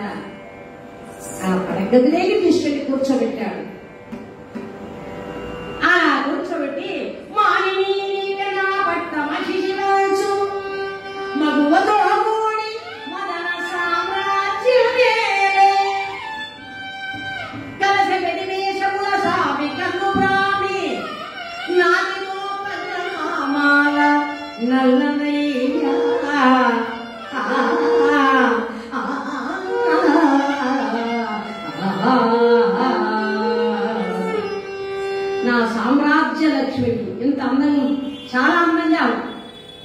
ఈనాడు కూడా నీ వైపు చూడలేదు. ఇప్పుడు అనుభవిస్తున్నాను, ఆమె తీసుకెళ్లి అనుభవించాడు. అక్కడ జలంలో తనలో శంఖం పోయింది, ఇక్కడ ఆమె పాతివృత్యం నశించింది. ఇవి రెండూ చెప్పాడు ఈశ్వరుడు, అవి పోతే నువ్వు చస్తావని. అలా ఎప్పుడైతే జరిగిందో ఇక్కడ పరమేశ్వరుడు అదను చూసి చేతిలో ఉన్న శూలం తీసుకుని జలంధరుడు యుద్ధానికి వచ్చాడు కదా పరమేశ్వరుడిపై. మూలబలాన్ని వెంటబెట్టుకుని వచ్చాడు. యుద్ధం చేస్తూ చేస్తూ పరమేశ్వరుడు ఆ శూలం తీసుకున్న ఒక్కసారి అలా అలసన వేశాడు. జలంధరుడు తల తెగి భూమిపై వెళ్ళిపోయింది. ఆ జలంధరుడు తల చేత పట్టుకున్నాడు. అక్కడ ఉన్న శుక్రాచార్యుడు పలుకు పరుగున వచ్చాడు. అమ్మా ముందా నీకు అన్యాయం జరిగిపోయింది తల్లి అన్నాడు. అదేమిటి స్వామి? ఇదిగోనమ్మా నీ భర్త శిరస్సు అన్నాడు. స్వామి, నా భర్త క్షేమంగా ఆనందంగా ప్రశాంతంగా నా గదిలో ఉన్నాడు స్వామి. చాలా ఆనందపడుతున్నాను నేనంటుంటే చెరిగిన బుద్ధితో ఆ బయట సవరించుకుంటూ బయటకు వచ్చిందమ్మా. ఆయన నీ పని కాదు తల్లి శ్రీపతి అన్నాడు. మొదలు నరికినటువంటి వృక్షంలా కూలిపోయింది బృందాదేవి. చూచారు. వెనక్కి తిరిగి చూస్తే శంకు చక్ర గదారుడై ప్రత్యక్షమయ్యాడు. స్వామి, ఎందుకు ఇలా జరిగింది? పతివ్రతను మీరే పోషించే వాళ్ళే నాశనం చేస్తే ఇంకేమిటంటే అది కాదు దేవి, నువ్వు కోరుకున్నావు కనుక నేను ఈ పని చేశాను. ఒక చిన్న మాట అండి, ఇవి పూర్వజన వృత్తాంతం ఏమిటంటే, నేను కోరుకున్నానని అన్నాడు. అవును, ఇంతకు మునుపు జన్మలో లక్ష్మీదేవి దగ్గర చెలికత్తగా ఉందట. ఎవరు ఆవిడ? ఆమె పేరు తులసి. అప్పుడు మోహించింది విష్ణుమూర్తిని. సమయం కుదరలేదు. మరి ఒకప్పుడు లక్ష్మి ఒక్కడికి వెళ్ళిందట. అప్పుడు లక్ష్మీ రూపాన్ని ధరించి ఆయన పాదాల దగ్గర కూర్చున్నది. అదే సమయంలో లక్ష్మి వచ్చింది, చూచింది. ఎంత పని చేసేవా? నా పశువు భూములు దూరం చేయాలని, నా భర్త నియమాన్ని చేసుకోవాలని చేస్తున్నావా? ఇందుకు ఫలితం ఏమో తెలుసా? ఈ జన్మ సాధించి రెండవ జన్మ రాక్షస కన్నవై పుట్టి, ఆ జన్మ సాధించి మూడవ జన్మ భూలోకంలో ఒక వృక్షం వైపు పొడుగుగా అని చెప్పిందట. అదేనండి. ఏమిటి స్వామి, ఈ జన్మలో 10 మంది పట్టుతా అంటారు కదా అంటే అది కాదు దేవి. నువ్వు నన్ను కోరుకున్నావు కనుక ఇలా జరిగిపోయింది. అయినప్పటికీ ఏమిటో తెలుసా, ఈ తులసి జలంధర అంటే ఈ జన్మ సాధించి భూలోకంలో మళ్ళా వృక్షం ఒక చెట్టు వైపు పొడుగుగా కంటే అది గత జన్మ చరిత్ర కావచ్చు. ఇదిగో నేనే పతివ్రతకి ఉన్న బలంగా నువ్వు శిలమైపోదుగా కానీ చెప్పించిందండి. బృందాదేవి మహానుభావుడైనటువంటి లోక రక్షకుడైనటువంటి ఆ జనార్దనుడి ఒక పతివ్రతకు ఉన్న శక్తి దేనికి లేదండి. అలాంటి ఆ తల్లి శపించగానే వెంటనే బండరాయిలా మారిపోయాడు విష్ణుమూర్తి. ఈ వార్త జాలపడుతున్న నారదుడు వెళ్ళిపోయాడు లక్ష్మి దగ్గర. అమ్మా, నీ కొంప కొల్లేరైపోయిందన్నాడు. అదేమి స్వామి, ఎలా జరిగిందన్నాడు. మరి నన్ను ఏం చేయమంటారు? వెళ్ళిపోయి దేవిరండి భూమి దిగి వచ్చింది. అమ్మా, నాకు పతి భిక్ష పెట్టి తల్లి బృంద దగ్గరకు వచ్చింది సాక్షాత్తు లక్ష్మీదేవి. అప్పుడు ఆవిడ చూసింది కనుక, అమ్మా నేను ఆడదాన్ని కనుక, నీ బాధ అర్థం చేసుకున్నాను కనుక, ఇదిగో నా భర్త బట్టి నేను సగంలో అయిపోతాను, నా భర్త బట్టి నేను చితిలో కాలిపోతాను, అప్పుడు నీ భర్త సజీవుడు చేస్తారని చెప్పి భర్త శిరస్సు చేత పట్టుకుని ముద్దాడుతూ, ప్రాణేశ్వర, ఈనాడు కలిసి మాట్లాడలేదు, కలిసి భోజనం చేయలేదు, కలిసి కాపం చేయలేదు, కలిసి మీతో చేయించలేదు, కలిసి కాలిపోయే భాగ్యాన్ని నాకు ప్రసాదించారా స్వామి అంటూ ఆ శిరస్సును ముద్దాడుతూ బృందాదేవి మా తల్లి సుధాకర ప్రాణపతి జలంధర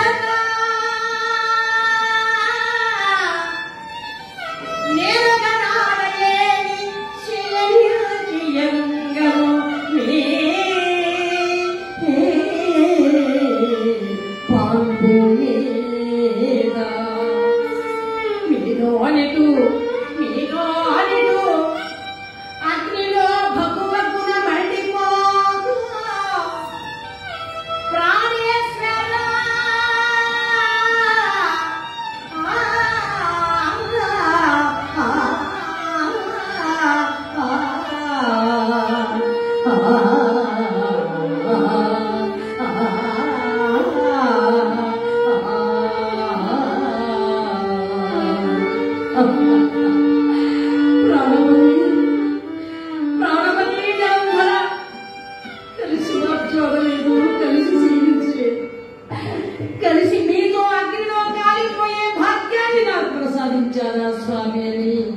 శిరస్సు ముద్దాడుతూ చిదివేర్చుకుని ఆ చెట్టుపై కూర్చున్నది అగ్నిదేవుడు. దేవుడు అలా దహించాడండి. ఆ అగ్నిదేవుడు దహించగా ఒక బూడిద, ఇక బూడిదంతా అయిపోయింది. ఆ బూడిద నుండి ఒక భూజం జన్మించింది. అదే తులసి మొక్క. ఇక్కడ తులసి మొక్క అలా పుట్టగానే అక్కడ సజీవుడై లేచాడు శ్రీ మహావిష్ణువు. అప్పుడండి దేవతలందరూ అక్కడికి వచ్చారు. అప్పుడు చెబుతున్నాడు, ఈ తులసి కోట ఆడవాళ్ళు ఎందుకు నిర్మించుకుని అమ్మవారి పూజ చేస్తున్నారు అంటే, చూడండి శ్రీ మహావిష్ణువు చెబుతున్నాడు, తులసి ఉన్న వారి ఇంట్లో సర్వ సిరి సంపదలు దొరుకుతూ ఉంటాయట. తులసి మాల మెడలో వేసుకున్న వారికి అకాల మృత్యువులు రావట. తులసి పత్రమున్న నీళ్లతో ఎవరైనా సేవిస్తే అకాల మృత్యువులు రావు, సకాలంగా భగవంతుణ్ణి చేరుకుంటారట. అందుకే ప్రతి ఇంట్లో కూడా తులసి అమ్మవారిని పూజిస్తే శుభాలు కలుగుతాయి. 100 ఏళ్ళు ముత్తైదుగా ఉండి తను చాలిస్తారట. ముత్తైదుతో భర్త బ్రతికే ఉంటాడట అని చెబుతున్నారండి పరమ సుబ్రహ్మణ్యం గారు. పెద్దలారా, ఈ సదవకాశాన్ని ఇచ్చినటువంటి బృందానికి అందరికీ కూడా నేను పేరు పేరున మా కృష్ణయ్య గారికి, ఇంకా హరినారాయణ గారు, మా పద్మనాభ శర్మ మహానుభావులు, వీళ్ళందరికీ కూడా మీ అందరికీ కూడా ఎందుకంటే ధన్యవాదాలు. ఇంతవరకు మీరు చక్కగా కూర్చొని నా కథను విని మీ చలన ఆశీస్సులు అందించారు. చాలా సంతోషం అండి. అదేవిధంగా అందరికీ ధన్యవాదాలు చెప్పుకుంటున్నాను. మంగళం